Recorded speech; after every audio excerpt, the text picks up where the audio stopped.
주제는 다시 오심입니다. 네, 한 번 오셨기 때문에 두 번째 오신다. 그래서 이제 다시 오심이고요. 이제 재림이라는 한자 말로도 쓰이죠. 그래서 요거를 이제 알아볼 텐데 일단은 재림과 초림을 한번 비교하는 것으로 시작하겠습니다. 네, 표가 있는데요.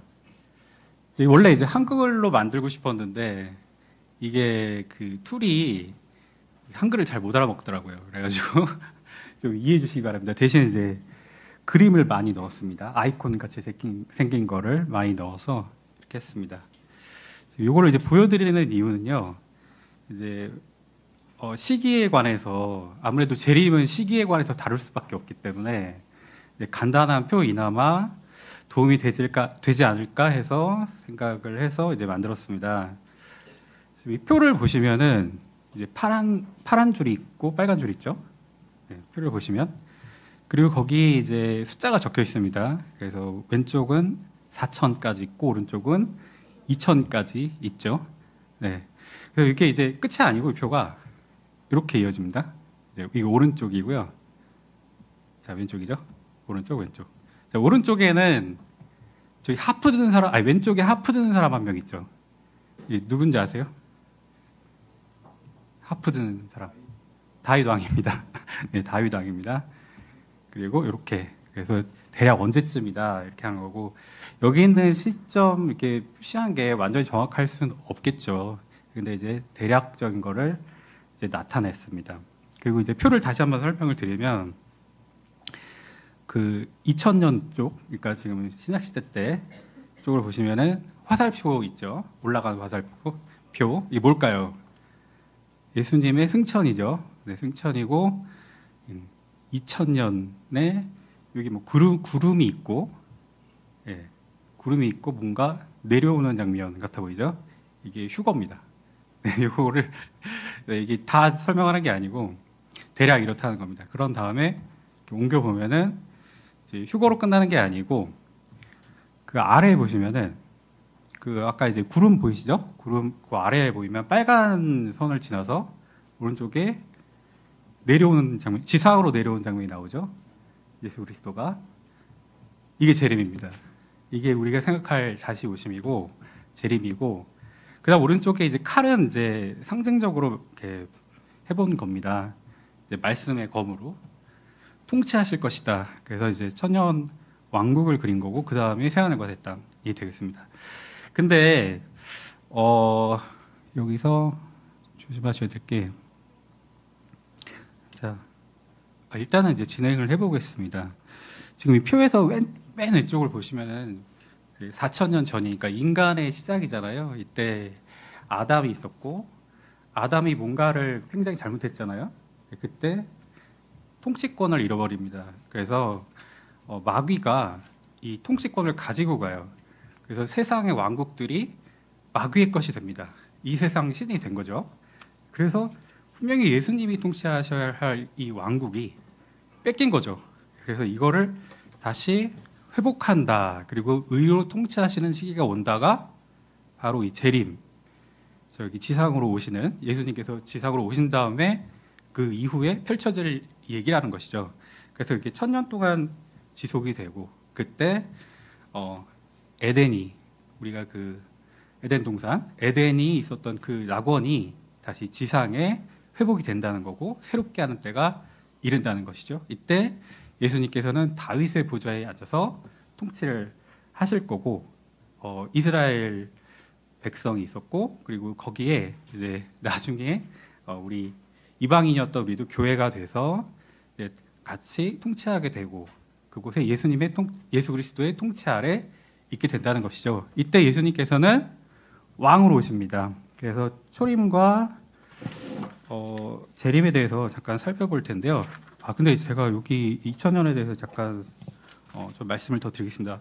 이게 2000년 후인지 대략이 이거를 어떻게 아는 것인가 시기적으로 이것에 관해서는 말씀이 나와 있죠. 지금 여기는 나오진 않는데 호세아서 6장 2절에 보면은 이틀 뒤에 우리를 살리신다는 말씀이 나옵니다. 성경에서는 하루가 천년 같고 천년이 하루 같다는 말씀이 있죠.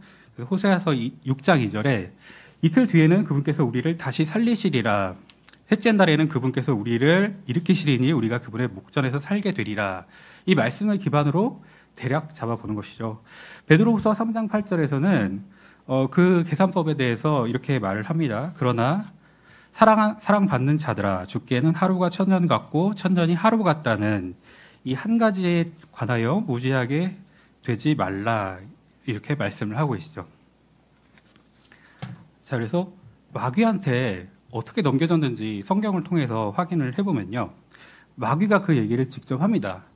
그것은 나에게 넘겨졌다라고 말을 합니다. 어디에 있을까요? 누가복음 4장 5절에서 8절에 나오는데요, 예수님을 시험하는 장면이죠. 그러자 마귀가 그분을 높은 산 속으로 데리고 올라가서, 장소는 산입니다. 산으로 올라가서 초자연적인 거를 보여주죠. 일순간에 그분께 세상의 모든 왕국들을 보여주었더라. 와, 이렇게 어려운 거를 마귀는 이인자인 이 세상의 시인인 마귀는 해낼 그럴 능력이 있습니다. 그러면서 마귀가 그분께 이같이 말하였더라. 이 모든 권능과 그것들의 영광을 내가 너에게 주겠노라. 이는 그것이 나에게 넘겨졌기 때문이라. 그런즉 나는 누구에게든지 내가 원하는 자에게 그것을 주겠노라. 그러므로 만일 네가 나에게 경배하겠다면 모두 너의 것이 되리라. 근데 이때 예수님께서 답하시기를, 그 말은 틀렸다. 너는 그런 권능과 영광이 없다라고 하시질 않고요. 부정을 안 하시고 이렇게 말씀을 하시는 거죠. 사탄아, 내 뒤로 물러가라. 이는 기록되기를 너는 주 너희 하나님께 경배하고 오직 그분만을 내가 섬길지니라 하였기 때문이라 하셨느니라. 이 세상은 지금 사탄의 손아귀에 넘어가 있다는 것입니다. 그리고 우리는 예수님께서 의로 통치하실 그 날을 기다리는 것이죠. 구체적으로 우리는 이제 교회고요. 우리는 교회지만 예수 그리스도께서는 기본적으로는 이스라엘의 왕으로 오셨어요. 이스라엘의 왕으로 오셨고 그 왕국을 회복하시는 것도 이스라엘에게 먼저 약속을 하신 것이죠. 자, 그럼 예수님께서는 초림도 하셨고 또 재림도 하신다는데 그 차이가 무엇일까요? 자, 초림은 이제 초림 때는 죄 문제를 예수님께서 해결하기 위해서 오셨습니다. 그리고 재림 때는 통치하기 위해서 오신다는 거죠. 마태복음 1장 21절에 그런즉 그녀가 한 아들을 낳으리니 너는 그분의 이름을 예수라 부를지니라. 이는 그분께서 자기 백성을 그들의 죄들에서 구원하실 것이기 때문이라 라고 말씀하십니다. 자, 히브리서 9장 26절에 이는 그랬더라면 그분은 세상의 기초가 세워진 이후에 빈번히 순환을 겪으셨어야 했을 것이기 때문이라. 그러나 이제 그분께서 자신을 희생 제물로 드리어 죄를 없애시려고 세상의 끝에 한번 나타나셨도다. 자, 계시록 19장 11절에서 16절은 한번 읽어보겠습니다.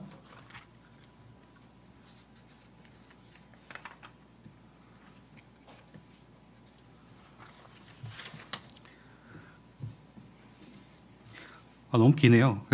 중간 부분을 읽어보겠습니다. 그러니까 이 세상 왕국이 주의 왕국과 그리스도의 왕국이 된다는 장면입니다. 15절을 한번 보겠습니다. 그리고 일곱째 천사가 나팔을 울렸더니 하늘에서 커다란 음성들이 있어 말하기를 이 세상의 왕국들이 우리 주의 왕국들과 그분의 그리스도의 왕국들이 되는도다. 그리하여 그분께서 영원 무궁토록 통치하시리라 하였더라. 네, 아까 말씀드렸다시피 이 세상 왕국들이 사탄의 손아귀에 들어갔었는데 예수님께서 다시 오실 때에 그때 다시 예수 그리스도의 왕국들로 변한다는 것입니다. 자, 그래서 우리에게 이런 소망을 주시는 거죠. 우리가 이제 성경을 보시면요, 성경은 책이잖아요. 네, 성경은 책인데 처음과 마지막이 있습니다. 처음이 이제 창세기이고 마지막이 계시록이잖아요. 그럼 우리가 이제 이 책은 과연 무엇을 말하고 싶을까 할 때 결말을 보게 되죠. 결말을 볼 때 맨 마지막 장을 보게 되는데 마지막에서도 마지막에 이런 얘기가 나오는 거죠. 계시록 22장 20절에 이런 일들을 증언하는 이가 말씀하시기를 내가 반드시 속히 오리라 하시니라. 아멘. 실로 그러하옵소서. 주 예수여 오시옵소서. 이것으로 끝납니다. 그래서 이 재림이라는 것은 예수님께서 왕께서 다시 오신다는 것은 그 어떤 주제보다도 우선한다는 것을 알 수가 있게 됩니다. 그리고 이런 약속을 하신 거죠. 거기에서는 반드시 오겠다. 반드시 오겠다. 안 오는 일은 없다. 그리고 속히 오리라. 자, 여기 속히 오리라라는 것은 이제 곧 온다라는 뜻으로 해석되기도 하지만 빠르게 온다라는, 그러니까 재빠르게 온다라는 뜻으로 해석되기도 합니다. 그래서 인자가 나타날 때 마태복음에서 그런 얘기가 나오죠. 그러니까 뭐 골방이 있다 하여도 믿지 말라는 것이 왜 그럴 수가 없냐면은 인자가 나타날 때 번개가 쳐서 동편에서 서쪽으로 이르는 것까지 같이 나타나기 때문에 그렇다라고 하잖아요. 워낙 빠르기 때문에 어디 있다고 하면 이미 지나간 뉴스가 되는 거죠. 그렇기 때문에 속히 오리라, 빠르게, 재빠르게 온다, 이런 뜻도 포함된다고 할 수가 있겠습니다. 자, 초림 때는 예수님께서 주요 목적이 세상 죄를 제거하는 것이라고 말씀을 드렸죠. 요한복음 1장 29절. 다음날 요한이 자신에게 오시는 예수님을 보며 이같이 말하니라. 세상 죄를 제거하시는 하나님의 어린 양을 보라. 네. 자, 그리고 재림 때는 재림 때, 초림 때는 예수님이 어린 양, 약간 연약해 보일 수도 있는 그런 모습으로 오셨지만 재림 때는 유다 지파의 사자로 오십니다.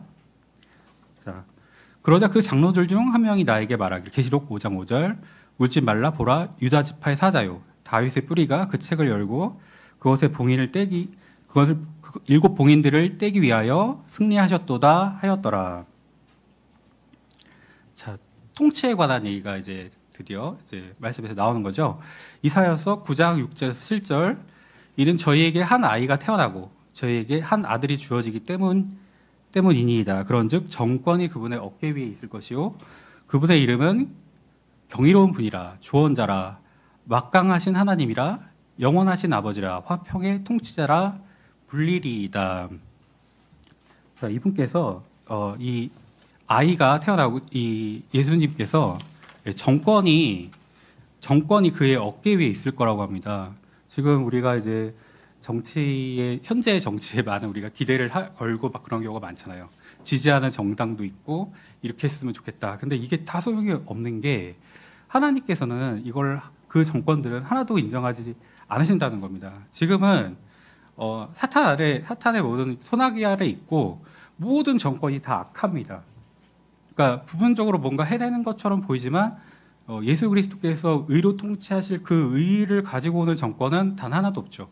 그래서 그런 소망은, 그러니까 현재의 정권에 대한 소망을 완전히 꺾어야 한다는 그런 얘기가 되겠죠.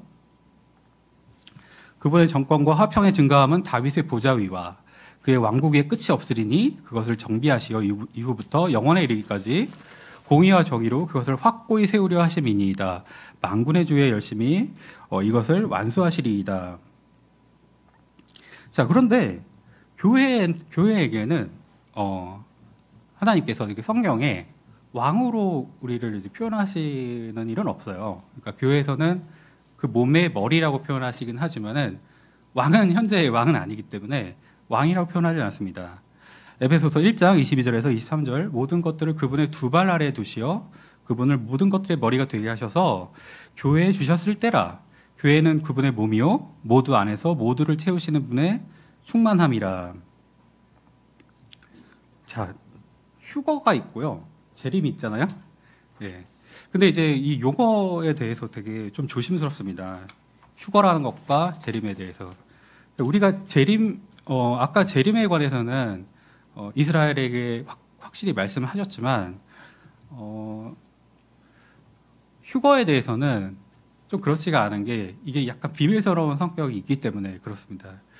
휴거는, 그러니까 우리가 일반적으로 말하는 교회의 휴거는 교회가 환란이 있기 전에 교회가 들려 올라가는 것을 말하잖아요. 그것과 그 용어를 좀 구분하기 위해서 조금 노력을 할 텐데요. 그러니까 이를테면 이렇습니다.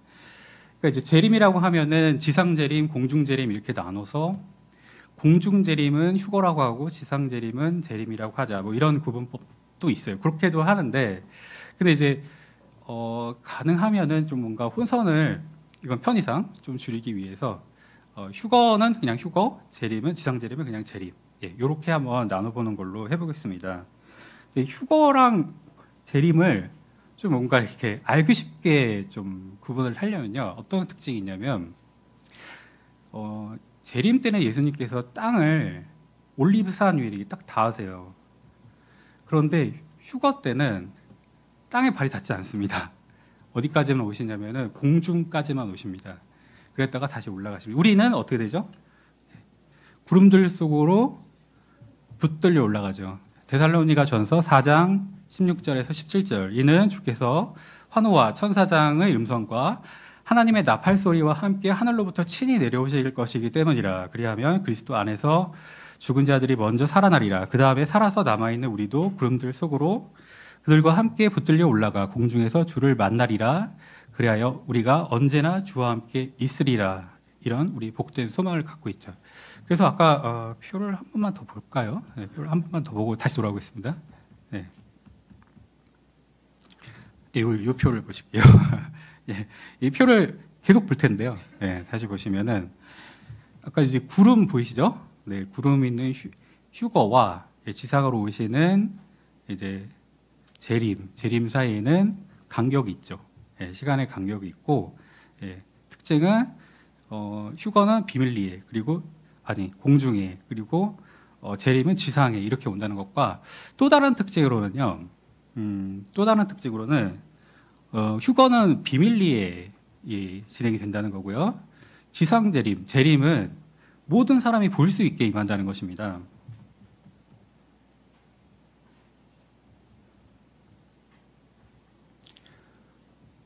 자, 마태복음 24장 29절에서 30절.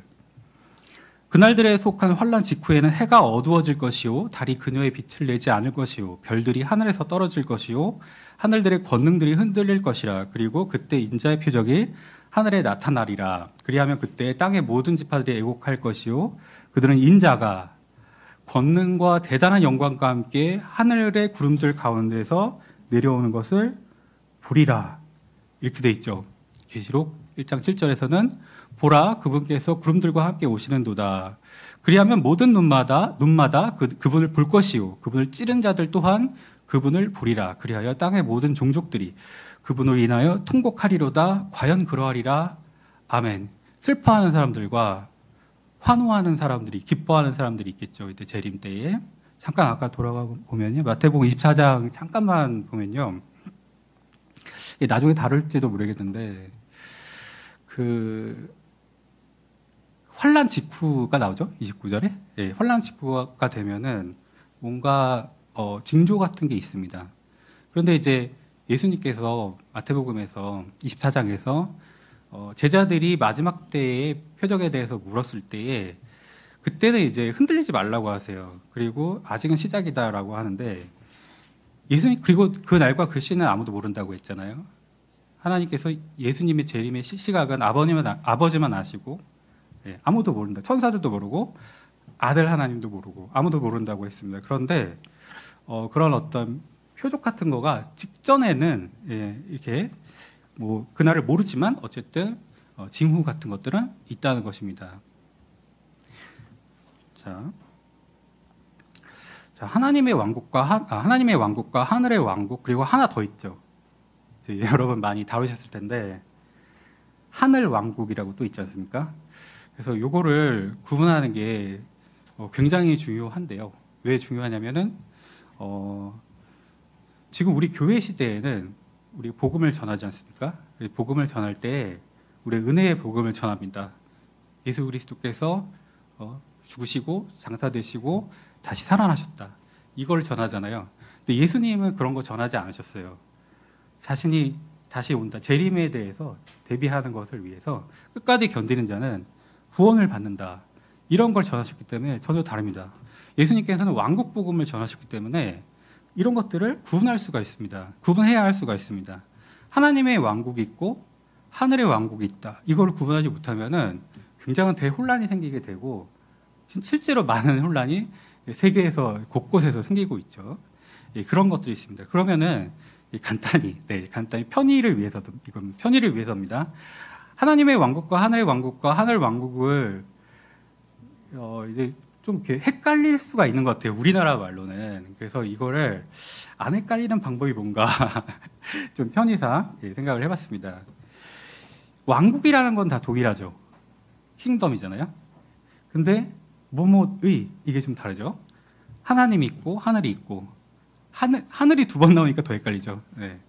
근데 마지막 하늘 왕국은 헤븐리 킹덤이라고 하거든요. 천상이라는 뜻이고 하늘에 나타나 있는 것이라는 거고. 그런데 이게 뭐가 기준점이 좀 있냐면 장소가 다릅니다. 장소가. 이게 어디 있느냐라고 할 때 일단 우리가 죽으면 가는 곳, 셋째 하늘로 가잖아요. 우리가 저 위로 가잖아요. 그게 뭐죠? 그게 하늘 왕국입니다. 그래서 하늘에 있기 때문에 천상에 나타나 있기 때문에 하늘 왕국입니다. 그래서 조금 더 편의상 더 안 헷갈리게 부르기 위해서는 이렇게도 부르죠. 하늘이라고. 그냥 하늘이라고도 부릅니다. 그게 하나 있는 거죠. 첫째. 두 번째는 하늘의 왕국은 어디 있죠?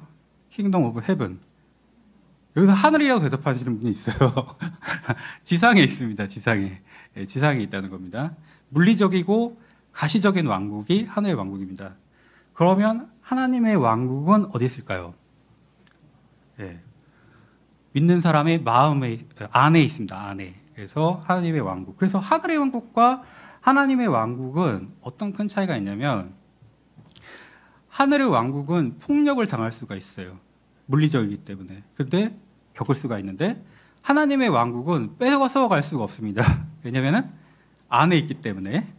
말씀을 통해서 보겠습니다. 누가복음 17장 20절에서 21절.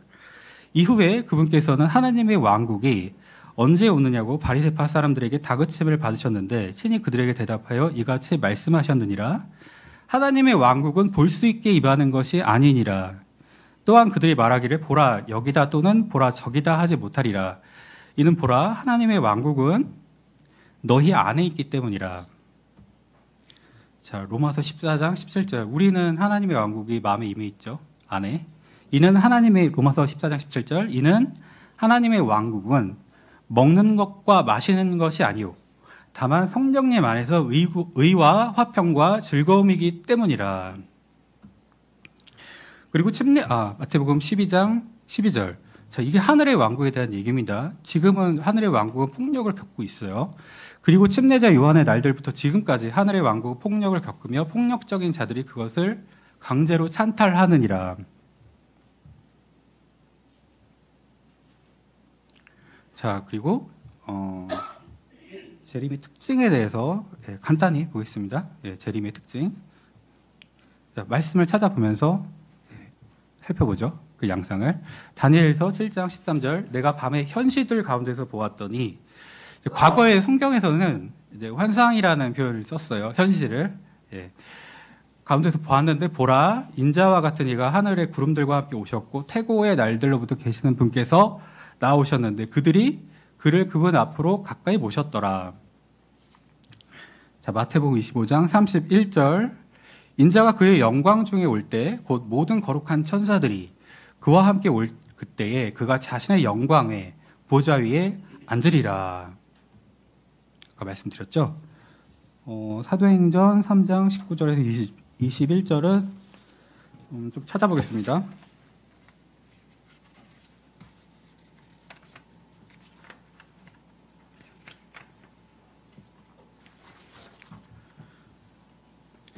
자, 사도행전 19장 21절부터 21절.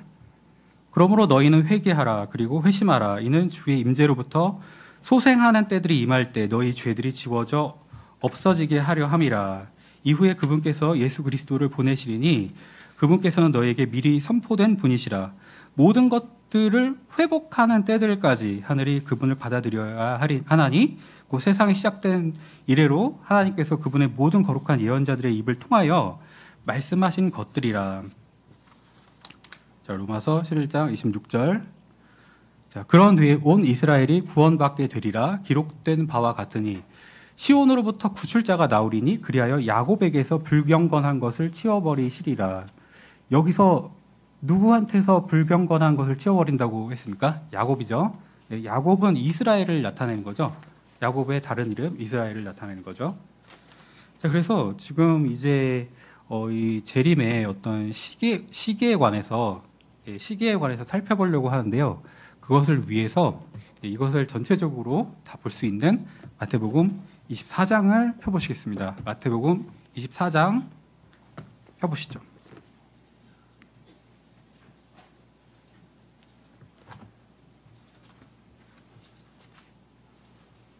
아까 이제 예수님께서 무슨 복음을 전했다고 했습니까? 왕국 복음을 전했죠. 예수님께서 왕국에 대한 얘기를 하셨고 이스라엘한테 하신 겁니다. 이스라엘한테. 이스라엘은 우리와 달리 휴거가 되는 게 아니고, 그러니까 교회 휴거를 당하는 게 아니기 때문에 이제 누구한테 했는지가 굉장히 중요합니다. 마태복음 24장 찾으셨나요? 좀 길게 읽을 거예요. 네. 3절부터 읽을게요. 3절부터. 이후에 그분께서 올리브산 위에 앉아 계셨을 때 제자들이 그분께 은밀하게 나와서 말씀드리기를 우리에게 알려주소서 언제 이런 일들이 있으리이까 그리고 당신께서 오시는 것의 표적과 세상 끝의 표적이 무엇이리이까 하였더라.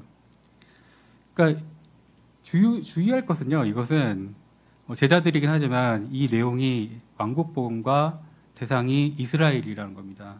굉장히 주의해야 합니다. 그러자 예수님께서 4절 그러자 예수님께서 그들에게 대답하여 이같이 말씀하셨느니라 어떤 사람도 너희를 속이지 않도록 주의하라. 이는 많은 이들이 내 이름으로 올 것이요 그들이 말하기를 내가 그리스도라 하며 많은 이들을 속일 것이기 때문이라. 그리고 너희는 전쟁들과 전쟁들의 소문에 관하여 들으리라. 이 모든 일들이 일어나야만 하나 아직 끝은 아니므로 너희가 불안해하지 않도록 주의하라. 이는 민족이 민족을 대적하여 일어날 것이요 왕국이 왕국을 대적하여 일어날 것이기 때문이라. 그리고 기근들과 역병들과 지진들이 여러 장소에 있으리라. 이 모든 것이 비탄스러운 일들의 시작이라. 그때 그들이 너희를 넘겨주어 고난받게 하고 너희를 죽이리라. 그런즉 너희는 나의 이름으로 인하여 모든 민족들로부터 증오를 받으리라. 그리하면 그때 많은 이들이 실족하게 될 것이요 서로 배반할 것이요 서로 증오할 것이라. 그리고 많은 거짓 예언자들이 일어날 것이요 많은 이들을 속이리라. 그리고 죄악이 성행할 것이므로 많은 이들의 사랑이 점점 차가워지리라. 많은 이들의 사랑이 점점 차가워진대요. 그러나 끝까지 견딜 자 바로 그는 구원을 받으리라. 이것이 왕국 복음이고요. 그리하면 이 왕국 복음이 모든 민족들에게 증거로서 온 세상에 선포되리라. 그러고 나서 그때 끝이 오리라. 자, 여기 중요합니다. 15절. 그러므로 예언자 다니엘에 의하여 언급된 황량하게 하는 그 가증한 것이 성소 안에 서는 것을 너희가 볼 때면 누구나 읽는 자는 이해할지어다. 그때 유대에 있는 자들은 산들 속으로 도망할지어다. 이때가 급변하는 시기가 됩니다. 이따 말씀드리겠지만은 7년이라는 어떤 기간이 있고요. 그때는 야곱 이스라엘이 공명을 당하는 기간인데 그 중에 반을 뚝 띄어서 앞쪽은 거짓 평화가 있고 뒤쪽은 극심한 재앙과 고통이 임할 것입니다. 이때 시작을 알리는 신호가 이겁니다. 이것이 15절인 거죠. 예언자 다니엘이 말했다는 겁니다. 황량하게 하는 그 가증한 것이 성소 안에 서는 것을 보면 이때가 기점이라는 걸 알 수 있다는 것이죠. 16절. 그때 유대에 있는 자들은 산들 속으로 도망할지어다. 유대에 있는 자들이죠. 네. 옥상 위에 있는 자는 자기 집에서 어떤 것을 가지고 나오려고 내려오지 말지어다. 또한 들에 있는 자는 자기 옷을 가지러 뒤로 되돌아가지 말지어다. 그리고 그날들에는 아이벤 자들과 젖먹이는 자들에게 화가 있으리로다. 특이한 어떤 긴박하고 특이한 때인 거죠. 아이들이 있는 것은 아이들을 뵌 자는 원래 축복받은 것인데요. 그렇죠? 네. 오직 너희는 너희가 도피가 겨울에 있거나 안식일에 있지 않도록 기도하라. 이는 그때 대환란이 있을 것이기 때문이니 세상의 시초 이후로 그때까지 그와 같은 것이 없었으며 없나니 앞으로도 결코 없으리라. 전무후무하기 때문에 전에 우리는 겪어본 적이 없습니다. 전에 겪었더라도 이거는 별거 아닌 거예요. 이때에 비하면은 2차 세계대전 엄청나게 심각했지 않습니까? 수천만 명이 죽었고 그런데 그건 아무것도 아니라는 겁니다. 그런즉 그날들이 단축되지 않는다면 어떤 육체도 구원받지 못할 것이라. 그러나 택함 받은 자들을 위하여 그날들이 단축되리라. 그때 만일 어떤 사람이 너에게 보라, 그리스도가 여기 있다 혹은 저기 있다 할지라도 그것을 믿지 말라. 이는 거짓 그리스도들과 거짓 예언자들이 일어날 것이요 대단한 표적들과 이적들을 보일 것이기 때문이라. 만일 가능하다면 저들은 바로 그 택함 받은 자들까지도 속일 것이라. 보라, 내가 너에게 미리 알려주었노라. 이러한 이유로 만일 그들이 너희에게 보라, 그가 사막에 있다 말할지라도 나가지 말라. 보라, 그가 밀실들에 있다 할지라도 그것을 믿지 말라. 이는 번개가 동쪽에서 나와 서쪽에서도 번쩍이듯이 인자가 오는 것 역시 그러할 것이기 때문이라. 네, 이와 같이 마지막 때 재림의 때에 관해서 그 전에 환란이 있고, 그리고 재림이 임하는, 그러니까 예수님께서 임하는 것까지, 다시 오시는 것까지에 대해서 예수님께서 자세하게 설명을 해놓으셨다는 겁니다. 자, 여기를 한번 볼까요? 자, 이 표 전에 다니엘서 9장 24절에서 27절까지를 먼저 보고 얘기를 하겠습니다. 그러니까 무슨 얘기냐면요. 아까 이제 7년이 나오고 반을 뚝 자르고 막 이런 3년 반, 전 3년 반, 후 3년 반 이런 어떤 날수에 관한 거, 연도에 관한 거를 어떻게 알 수가 있었느냐 하는 거예요. 표로 그렸잖아요. 네, 그것이 다 예언돼 있기 때문에 알 수 있었고, 특히 다니엘이 중요한 역할을 했다는 겁니다. 물론 하나님이 다 알려주신 거지만 다니엘은 책들을 읽고 있다가, 물론 예언서들이죠. 읽고 있다가 깨달은 거죠. 깨달았고 천사에게 듣고, 그래서 우리에게 그 시점을 알려줄 수가 있었습니다. 다니엘서는 이제 메시아라는 말이 나와요. 메시아. 근데 다른 그러니까 예언자들이 굉장히 많았잖아요. 근데 다니엘서에만 영어 단어 머사이아라고 그러잖아요. 메시아라는 말이 나오고 다른 데서는 나오지가 않는데, 그만큼 메시아의 어떤 것에 대해서 말하고 있습니다. 되게 중요하게 말하고 있는데, 특히 시기에 대해서 말을 하고 있다는 거죠.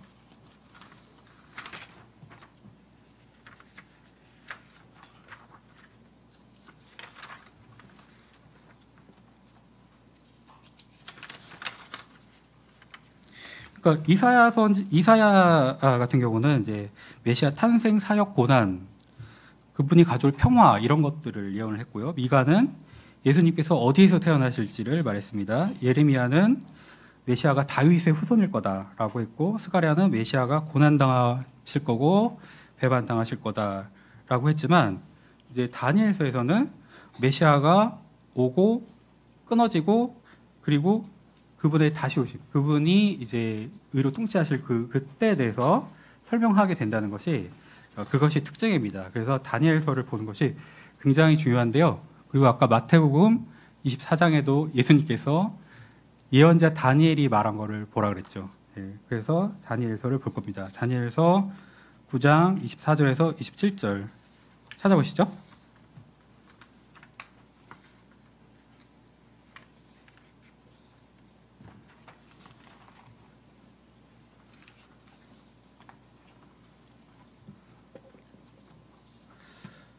표를 간단히, 표를 잠깐 보여드리고 다시 읽고 돌아오겠습니다. 표를 보시면은 다니엘의 70주간이라는 게 나와요. 70주간. 이 다니엘의 70주간이 이제 맞춰지면은 이제 예루살렘이 재건되고 메시아가 등장했다 끊어지고 다시 메시아가 이제 의로 통치하시는 것까지, 그 시간에 대해서 이것들을 채우는 어떤 타임테이블이 있는 거죠. 그것들에 대해서 다루고 있는 게 바로 다니엘서에서 9장에 나오는 겁니다. 9장 24절에서 27절 보겠습니다. 너의 백성과 너의 거룩한 도성 위에 70주간이 확정되었으니, 70주간이 확정되었다고 합니다. 이는 불법을 끝내고자 하며, 목적이죠. 죄들을 종결시키고자 하며, 죄악에 대하여 화해를 이루고자 하며, 영원한 의를 가져오고자 하며, 현시와 예언을 완전히 봉인하고자 하며, 지극히 거룩하신 분께 기름을 붓고자 함이라. 그러므로 알고 이해하라. 즉 예루살렘을 재건하고 건축하라는 명령이 나가는 때부터 통치자인 메시아 이를 때까지 7주간과 62주간이 있으리라. 그럼 이제 둘 더하면은 69죠. 예, 하나 남죠. 이 하나 남는 것이 이제 아까 말씀드린 7년이라는 거예요. 근데 여기는 분명히 주간이라고 했으니까 위크잖아요, 위크. 근데 일주일 뭐 이런 건데 왜 그러면은 연도로 따질까요? 연도로 따지는 것은 하나님께서 예언적인 민수기에서도 그러셨지만 예언적인 날을 이제 쓸 때 일을 연으로 계산하는 경우가 있습니다. 그렇게 계산을 하는 거죠. 자, 계속해서 읽겠습니다. 실로 공경의 때들이 그 거리와 공경의 때들의 그 거리와 그 성벽이 다시 건축되리라. 일단 성벽이 건축이 되죠. 그리고 26절 그리하여 62주간 후에 메시아가 끊어질 것이나 자기 자신 때문에 끊어지는 것은 아니니라. 그리고 장차 올 통치자의 백성이 그 도성과 그 성소를 멸하리라. 그리고 그것의 끝에는 한 홍수가 있을 것이요 그 전쟁의 끝에 이르기까지 황량함들이 확장되리라. 그리고 그가 한 주간 동안 많은 이와 언약을 확보하게 하리라. 그리고 그 중간에 그가 희생제물과 헌난물을 중단시키리라. 그리고 그는 가증함들의 뒤덮음으로 그것을 황량하게 만들리니 그 진멸에 이르기까지 그리하리라. 그리고 확정된 것이 그 황량한 것 위에 쏟아지리라. 황량한 것이 나오잖아요. 황량하게 하는 것, 가증한 것. 예, 이것이 그 주간의 중간에 이것들을 중단시킨다고 하죠. 네, 이것들을 처음에는 거짓 언약을 맺고요. 그리고 3년 반이 지나면은 갑자기 본색을 드러내면서 적그리스도가 자기를 하나님이라고 높이면서 나타나는 때, 이때를 말하는 겁니다. 이때가 대환란의 시기를 말하는 대환란의 시기를 말한 거고요. 아까 그 표를 잠깐 보시면요, 여기 빨간 점 있잖아요. 빨간 선이 있지 않습니까? 네, 빨간 선이 이제 7년인데 이 7년 자체를 야곱의 공경의 때라고 합니다. 성경에서는 야곱의 공경의 때라고 하고 그 반을 잘랐을 때 그 후에 3년 반을 예수님께서는 아까도 말씀하셨지만 대환란이라고 하는 거죠. 이 대환란 때에 이때 이스라엘은 이제 적그리스도의 압제를 이제 받게 됩니다. 그리고 맨 나중에는 구출이 되고 구원을 받게 되는 거죠.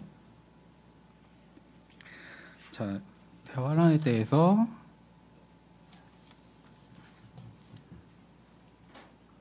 사도행전 1장 6절 왕국 재건에 대해서 제자들도 물었잖아요. 그러므로 그들이 함께 모였을 때 그들이 그분께 여쭈어 말씀드리기를 주여 당신께서는 이때 다시금 이스라엘의 그 왕국을 재건하시겠나이까라고 물었어요. 근데 이때는 당장 재건되는 게 아니었죠. 재림 때 재건이 되는 거죠. 자, 민수기 14장 34절에서 아까 하루를 1년으로, 일주일을 7년으로 하는 그 계산법이 나옵니다. 너희가 그 지역을 정찰한 날들의 수에 따라 가나안 땅이었죠. 그 40일에서 하루를 1년씩으로 하여 너희는 40년 동안이나 너희의 죄악들을 감당하리라. 그리하여 너희는 나의 약속이 파괴된 것을 알리라. 자, 대환란, 아까 이제 말씀드린 그 기간, 대환란의 기간에 대해서 말씀을 살펴보겠습니다.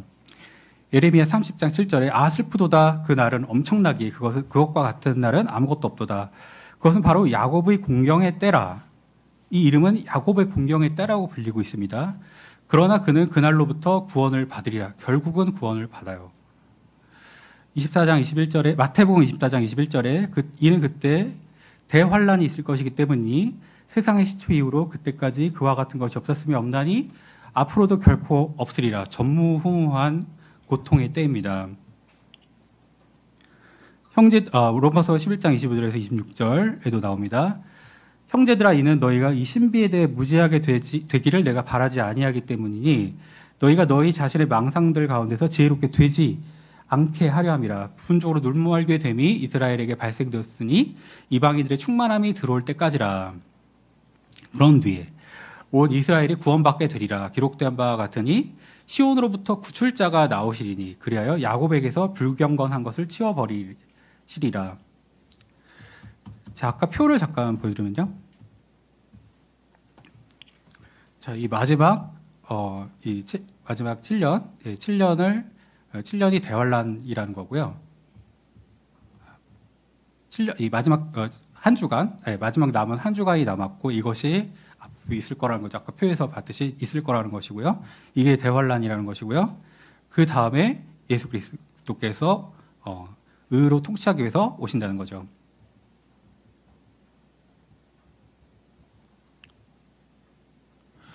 자, 지금은 이제 우리는 이제 휴거가 될 거잖아요.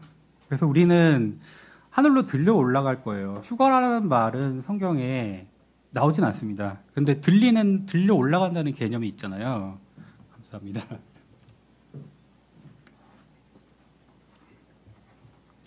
들려 올라간다는 개념이 있기 때문에 휴거라는 말은 꽤 적합하게 보입니다. 어쨌든 그때가 있고 우리는 먼저 들려 올라갈 거기 때문에 우리는 이 7년 전체를 겪지를 않아요.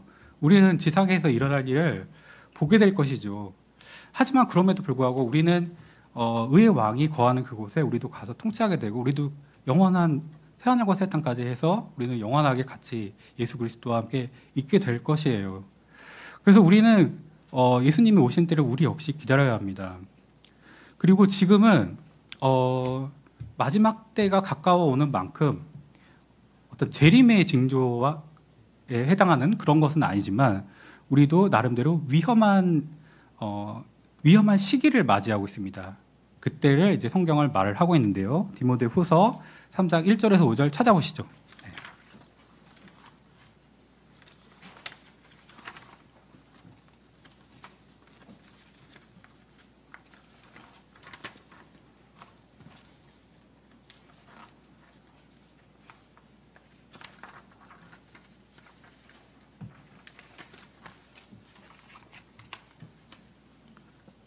자, 우리에게는 위험한 시기가 있습니다.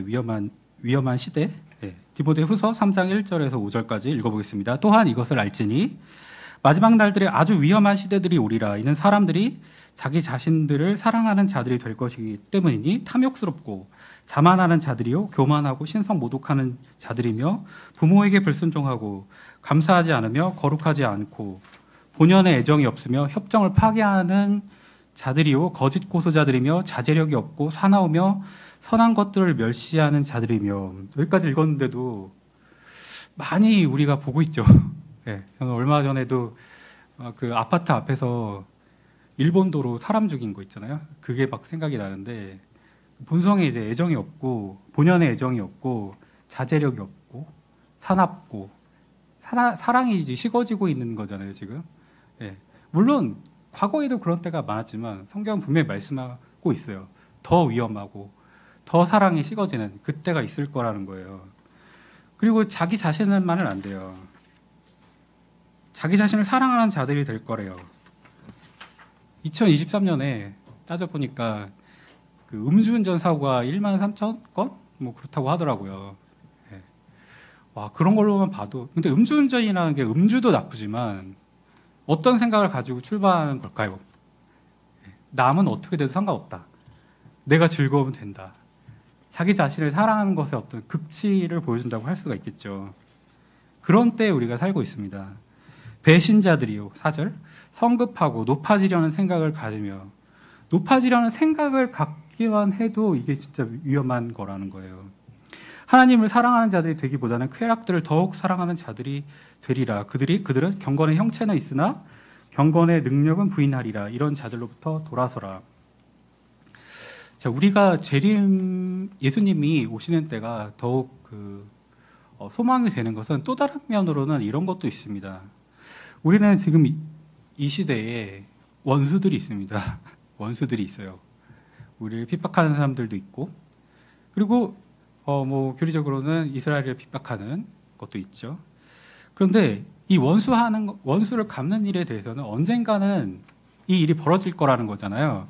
한꺼번에 몰아서 벌어지잖아요. 그게 바로 하나님의 이 진노의 날에 다 하실 거고, 하나님께서 진노로 심판하실 거고, 그러고 나서 오신다는 것이지 않습니까? 로마서 12장 17절에서 21절. 아무에게도 악을 악으로 갚지 말라. 모든 사람들의 목전에서 정직한 일들을 대비하라. 가능한 한 너희 편에서 할 수 있는 만큼 모든 사람들과 더불어 화평하게 살라. 모든 사람들이라고 했습니다. 우리가 모든 사람들과 화평하고 있는지 잘 모르겠습니다. 믿지 않는 사람들도 포함이겠죠. 그리고 우리가 악을 악으로 갚는 일이 또는 마음속에서 즐거워하지 않았는지 살펴봐야 됩니다.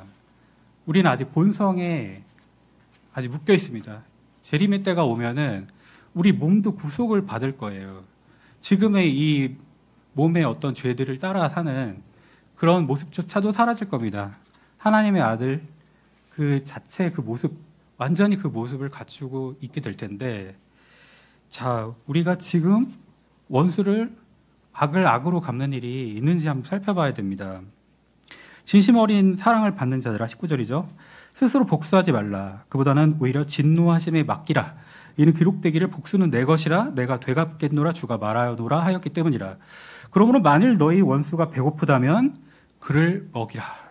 먹이라는 것은 실질적입니다. 밥을 사줘야 됩니다. 원수가 있으면은 밥을 사주세요. 자기를 엄청 미워하는 사람이 있잖아요. 그럼 밥을 사주면 됩니다. 그럼 그 사람이 알 거예요. 아, 나 엄청 미워하는구나. 내가 원수인지 어떻게 알았지? 네, 이렇게.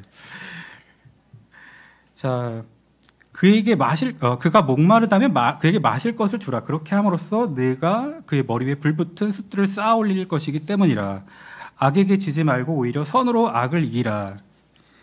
자, 베드로후서 1장 11절, 이는 그와 같이 우리 주 곧 구원자 예수 그리스도의 영원한 왕국으로 들어가는 입구가 너희에게 풍부하게 공급될 것이기 때문이라.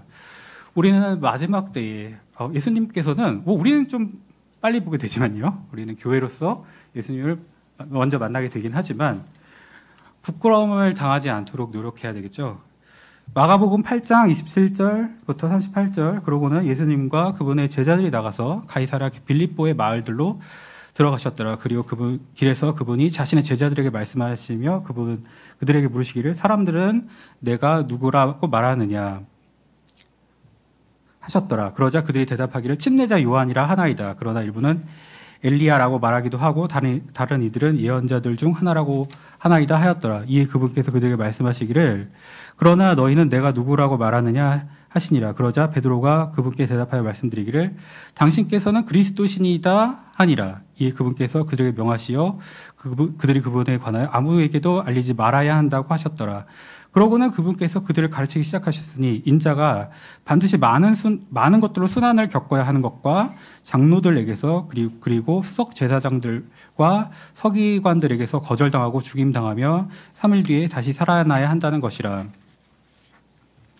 그런데 그분께서 그 말씀을 드러나게 하셨으니 베드로가 그분을 붙들고 그분을 제지하기 시작하였더라.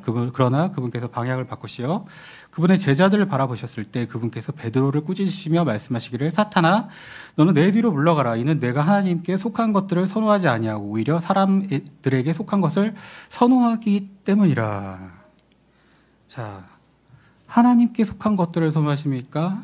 사람들에게 속한 것들을 선호하십니까? 그런 다음에 그분께서 백성과 함께 자신의 제자들도 자신에게로 부르셨을 때 그들에게 친히 이같이 말씀하셨느니라. 누구든지 나를 따라오려거든 그는 자신을 부인하고 자기 십자가를 지고 나를 따를지니라. 이는 누구든지 자기 생명을 구원하려고 하면 그것을 잃을 것이나 누구든지 나를 위하여 복음을 위하여 자기 생명을 잃으려고 하면 그는 그것을 구원할 것이기 때문이라. 그러므로 사람이 온 세상을 얻고도 자기 자신의 혼을 잃는다면 그것이 그에게 무슨 유익이 있겠느냐? 혹은 사람이 자신의 혼을 대신하여 무엇을 주겠느냐? 그러므로 누구든지 이 음란하고 죄 많은 세대에서 나와 내 말들을 부끄러워하면 인자도 자신이 자기 아버지의 영광 가운데 거룩한 천사들과 함께 올 때 그를 부끄러워하리라. 오늘 여기까지 마치겠습니다. 기도하겠습니다.